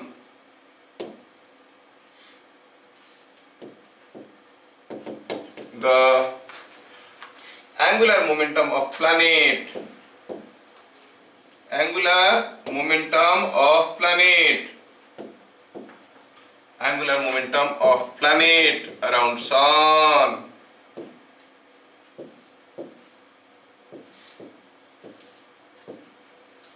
is constant।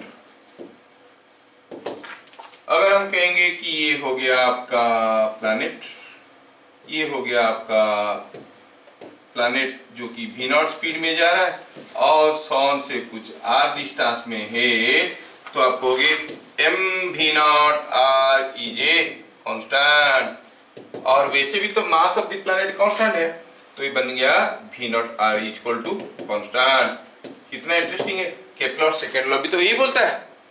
So Kepler second law is justified. School वालों के लिए statement याद रखना पड़ेगा, बोलेंगे explain state and explain Kepler second law, ये लॉन्ग क्वेश्चन है, and verify it with the law of conservation of angular momentum.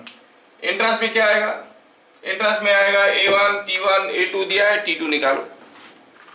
और क्या आएगा, और ये आएगा कि Kepler second law can be verified bye, नीचे दिया रहेगा 2-3 लॉ, उसमें से आंसर होगा law of conservation of angular momentum. समझ में आ रहा है? और क्या दिया रहेगा, V1 R1 equal V2 R2, और R1 डिस्टेंस में जब था स्पीड V1 था, R2 डिस्टेंस में स्पीड क्या होगा, V1 R1 equal V2 R2, वहां से निकलेगा। These are the type of questions you will get. क्या ये मेरी बात समझ में आया? Okay. Lastly there is the third law, और बढ़िया से सुन लो, आसान लॉ है, और इसके बाद कहानी आज का खत्म हो जाएगा। हाँ, थोड़े लंबे सांस लीजिए और सुनिए कि हाँ आज की क्लास खत्म होने वाला है। क्या बोल रहा है थर्ड लॉ? थर्ड लॉ बोलता है ईच प्लैनेट और all planets, I write all planets revolve around sun in such a way that all planets revolve around sun in such a way that the square of their time period